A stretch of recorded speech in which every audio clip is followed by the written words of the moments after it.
I see it. You see it? Yeah. I see it!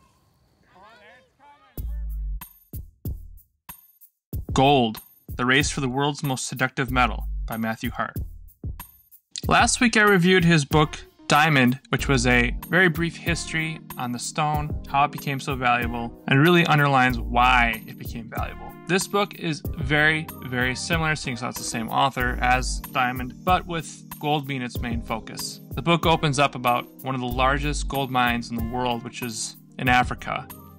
The deepest mine in the world, just following one vein of gold miles into the Earth's crust. In the book, he outlines what it's actually like down there, the oppressive heat the workers are forced to work under, and how dangerous it is the further down you get. Among all the dangers are what they call ghost miners, people who sneak into the mine and live down there for months at a time. The mine is so huge that they're able to get lost in there for months, bringing with them their wives, as they work down there illegally, mining pillars which hold up the mine, which are known to have gold in them but are structurally crucial to the mine's integrity. Workers talk about seeing them in the dark, going so far as to do their own blasting, but the mine is so vast that they're able to do this most of the time without being caught. But they're also very dangerous. It's like a ghetto underground. After they sneak in, they live down there so long that their skin starts to turn gray, giving them the name ghost miners. But along with the miners goes corruption. Police that are paid off to keep it silent and help smuggle out the gold. It sounds like a pretty horrible place.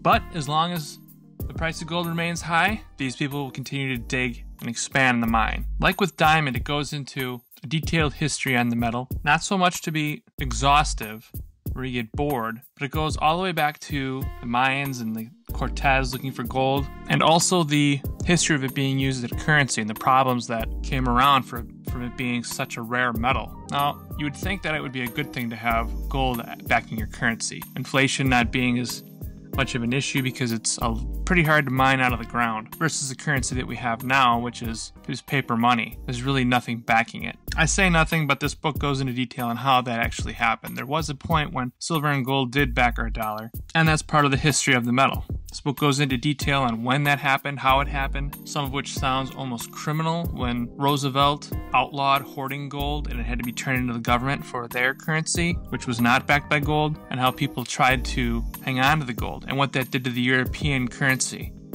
Which is pretty funny because if you read a lot of these history books, nonfiction books, going back far enough, these historical figures start to intertwine, like making guest appearances in different books. And you'll notice that your opinion starts to change, or at least mine does, about certain historical people like Teddy Roosevelt. He made his appearance in one book I read called Path Between Seas about the Panama Canal, and also in the book Titan about John D. Rockefeller. Now there's certain things that Teddy Roosevelt is famous for, but in both this book and in Titan, he's almost made out to sound like kind of a crook.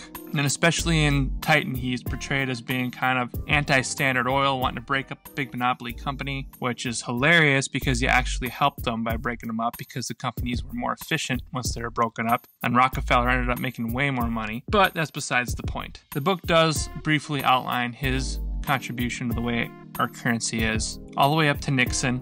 And it also covers how rare this metal really is. Common misconceptions, like with the Bond movie breaking into Fort Knox and piles of gold, is really fiction. There really isn't that much gold in the world. I think you'd be surprised to find out how much gold is actually in Fort Knox, which is not the biggest gold storage in the country. The biggest gold storage in the country is actually in New York. I believe it's owned by a bank. But do a search. I think you'd be surprised to find out how much gold is actually in the US's possession, especially considering that the national debt is hovering around $20 trillion.